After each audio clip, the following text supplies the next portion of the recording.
ஓம் சாந்தி. இன்று அறிவோமா ஆன்மீகம் பகுதியில் தனக்குள் நேர்மறையை விழிப்படைய வைத்தல் என்கிற தலைப்பின் 3ஆம் பாகத்தை பார்க்கலாம். நேற்றைய செய்தியில் நாம் ஏற்கனவே சுயமாக உருவாக்கப்பட்ட சூழ்நிலைகளின் உதாரணங்களை பகிர்ந்துள்ளோம். இந்த சூழ்நிலைகள் என்னுடைய சொந்த மனதால் உருவாக்கப்பட்டவை. சில நேரங்களில் வெளிப்புற சூழ்நிலையால் தூண்டப்படுகின்றன. சில நேரங்களில் சூழ்நிலைக்கு எந்த வெளிப்புற நிகழ்வும் காரணமாக இருப்பதில்லை. பின்னர் உடல் சார்ந்த பிற சூழ்நிலைகள், உறவு சார்ந்த சூழ்நிலைகள் மற்றும் எனது பணியிடம், வீடு தொடர்பான சூழ்நிலைகள் உள்ளன. இந்த சூழ்நிலைகள் அனைத்தும் ஓரளவு வெளிப்புறமாகவும் ஓரளவு அகப்புறமாகவும் உள்ளன. அதாவது ஒரு வெளிப்புற நிகழ்வு உள்ளது, அது உண்மையானது, ஆனால் கவனிக்கப்பட முடியாதது. சூழ்நிலையை ஒரு சூழ்நிலையாக உணரும் போது பல சந்தர்ப்பங்களில் அது உண்மைதான். ஆனால் அது எதிர்மறையான உணர்வை கொண்ட ஒரு நபரின் கருத்து மட்டுமே. ஆனால் உண்மையில் அது போன்ற நிலைமை கிடையாது. மற்ற எல்லா நிகழ்வுகளிலும் இந்த நிலைமை உள்ளது. இது நேர்மறையான கருத்துடன் ஏற்றுக்கொள்ளப்பட்ட உண்மையாகும்.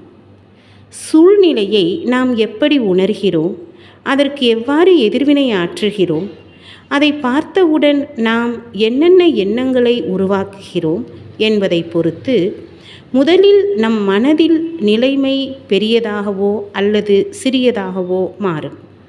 ஆனால் மற்றொரு அம்சமும் இருக்கிறது.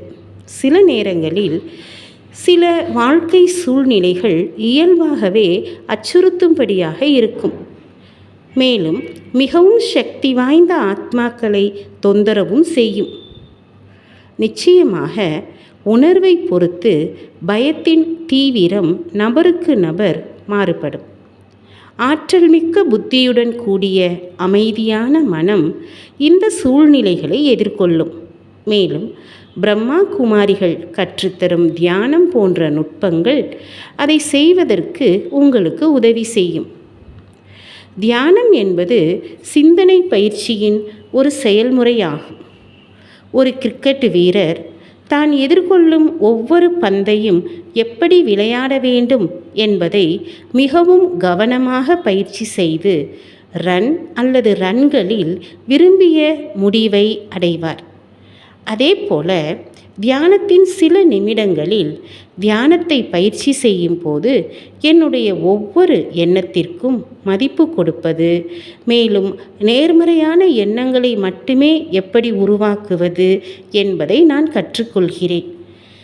இந்த நேர்மறையான எண்ணங்கள் ஆன்மீக ஞானத்தை அடிப்படையாக கொண்டவை.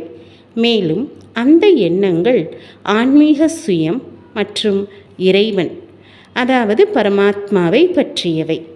இந்த நேர்மறை எண்ணங்கள் மிக மெதுவாகவும் படிப்படியாகவும் கவனமாகவும் உருவாக்கப்படுகின்றன.